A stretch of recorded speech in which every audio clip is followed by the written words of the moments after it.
नमस्कार, आदाब, सत श्री अकाल, जोहार, प्रणाम। मिथिलेश कुमार का प्यार भरा नमस्कार। जी हाँ, जनवरी 2025 को लगभग 139 हस्तियों के नाम जैसे ही पद्मश्री के लिए चुना गया,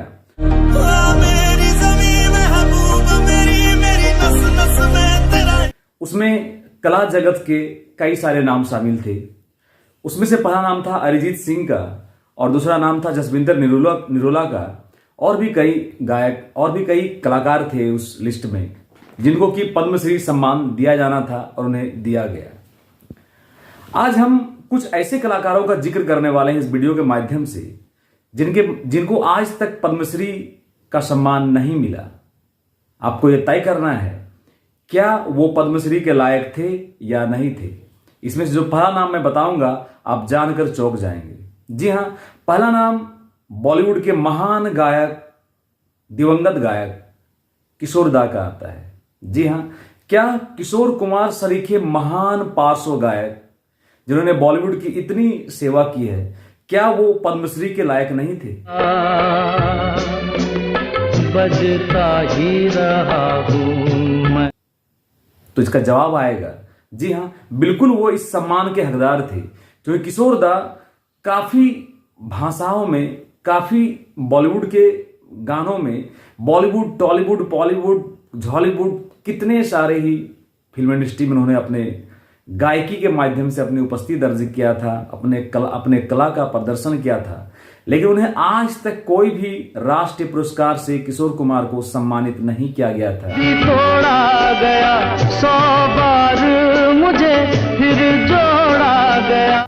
ये बात जान के शायद आपको हैरानी होगी, और आपको यह भी जान के हैरानी होगी कि हमारे महान गायकों में से एक मोहम्मद रफी साहब को सम्मान तो दिया गया, लेकिन सिर्फ उन्हें पद्मश्री मिला, वो भी मरणोपरांत। जी हां, मोहम्मद रफी साहब को मरने के बाद पद्मश्री सम्मान से नवाजा गया था और उसके आगे उन्हें कोई सम्मान नहीं दिया गया था। बुला ना पाओगे। साल 2022 में जब सोनू निगम को पद्मश्री का सम्मान दिया गया था, तब उन्होंने बाकायदा ट्वीट करके ये जानकारी दी थी कि आखिर उनसे 15 साल बाद जिन्होंने बॉलीवुड में डेब्यू किया, उन्हें उनसे पहले पद्मश्री कैसे दे दिया गया। Actress Vidya Balan was presented with Padma Shri and southern actor film maker. या फिर कई ऐसे भी कलाकार हैं, सीनियर कलाकार, जो आज तक पद्मश्री के आस में बैठे रह गए और कई तो पद्मश्री या किसी भी पुरस्कार की उम्मीद ही छोड़ चुके हैं।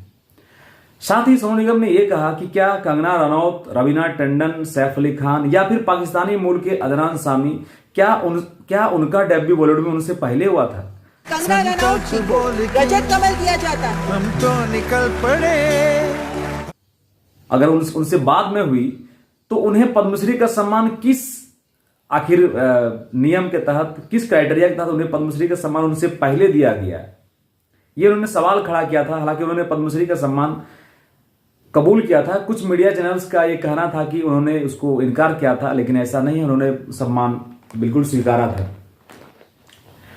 लेकिन आखिर पद्मश्री सम्मान दिए जाने का पैमाना क्या है? क्या इस सम्मान को पाने के लिए वाकई में सरकार की चाटुकारिता करनी पड़ती है, या फिर सरकार के एजेंट के तौर पर काम करना पड़ता है, या फिर सरकार के बोर्ड बैंक या फिर इकोसिस्टम में जो फिट बैठते हैं उन्हीं कलाकारों को ये सम्मान दिया जाता है? ये जानना बेहद दिलचस्प है।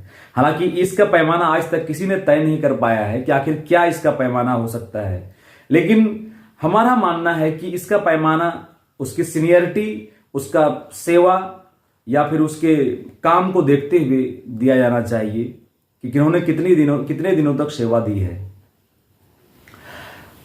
साथ ही सोनू निगम को जब ये पुरस्कार, जब इस वर्ष जब जनवरी 2025 में जब जैसे ही पद्मश्री अवार्ड का जो लिस्ट है वो सार्वजनिक किया गया, तो सोनू निगम ने बाकायदा एक वीडियो जारी किया था अपने इंस्टाग्राम हैंडल पर, और जारी करके उन्होंने कहा था कि क्या मोहम्मद रफी साहब पद्मश्री के ही लायक थे या उससे आगे किसी भी सम्मान के लायक नहीं थे।